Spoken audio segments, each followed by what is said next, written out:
ഇവിടെ ഇവളുടെ മുത്തശ്ശിയുടെ ശവസംസ്കാര ചടങ്ങിൽ അവിടെ മുത്തശ്ശിയുടെ ഫോട്ടോയുടെ പിന്നിലായി എന്തോ ഒന്ന് പന്തികേട് തോന്നുകയാണ്. ഉടനെ അവൾ വീട്ടിലെത്തി ആ ഫോട്ടോ തുറന്നു നോക്കുമ്പോൾ അകത്തൊരു മറിഞ്ഞിരിക്കുന്ന അറ കാണുന്നു. അത് തുറന്നു നോക്കിയപ്പോഴാണ് അതിൽ പേരില്ലാത്ത ഒരു പുരാതന പുസ്തകം ഉണ്ടായിരുന്നത്. അതിലാണെങ്കിൽ ഒരു വാക്ക് മാത്രം അടയാളപ്പെടുത്തിയിരിക്കുന്നു. ആദ്യം അവളുടെ മുത്തശ്ശി എന്താണ് ഉദ്ദേശിച്ചിരുന്നത് അവൾക്ക് മനസ്സിലായില്ല. അതൊരു രഹസ്യ അനന്തരാവകാശമാണെന്നറിഞ്ഞപ്പോൾ അവൾ സ്തംഭിച്ചു പോയി.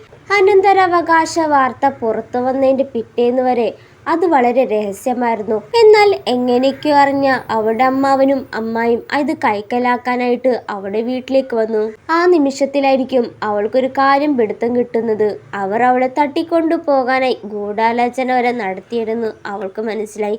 അവളുടെ മുത്തശ്ശിയുടെ അനന്തരാവകാശം മുഴുവൻ അവർക്കതിൽ വന്നു ചേരാൻ വേണ്ടിയാണ്. അവൾ പുരാതന പുസ്തകം കൈക്കലാക്കി വേഗം തിരിഞ്ഞോടാതെ വീട്ടിൽ നിന്ന് ഇറങ്ങിപ്പോയി. പക്ഷേ അവളുടെ അമ്മാവൻ അവളെ പിടിക്കാനായിട്ട് പുറത്ത് ആൾക്കാരെ നിയമിച്ചിരുന്നു.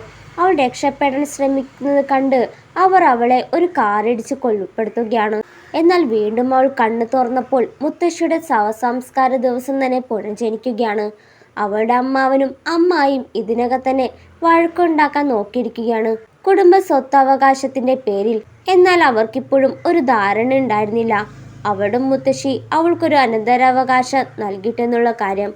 അവർ കണ്ടെത്തുന്നതിനു മുന്നേ അവൾ അത് കണ്ടെത്തി അവൾ വേഗം തന്നെ അവിടെ നിന്ന് ഇറങ്ങിപ്പോയി. എന്നാൽ നിർണായ നിമിഷത്തിലായിരിക്കും അവളുടെ കസിൻ അവളെ തടഞ്ഞു നിർത്തി എങ്ങോട്ടാണ് ധൃതി പിടിച്ച് പോകുന്നെന്ന് ചോദിക്കുന്നത്.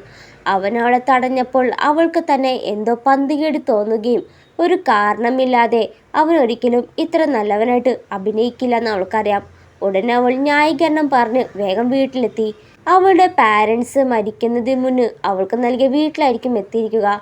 അവളുടെ മുൻകാല ജീവിതത്തിലെ ഓർമ്മകൾ ഉപയോഗിച്ച് അവൾ ആ പുരാതന പുസ്തകത്തിലെ വാക്ക് കണ്ടുപിടിച്ച് അതിനുള്ള അർത്ഥം കണ്ടുപിടിക്കുകയാണ്. എന്നാൽ ഇക്കാര്യം പറഞ്ഞ അവളുടെ അമ്മാവനും അമ്മാവും വേഗം എത്തിയപ്പോഴേക്കും അവൾ ഇതിനകം തന്നെ ട്രെയിൻ പിടിച്ച് ആ നാട് തന്നെ വിടുകയാണ്.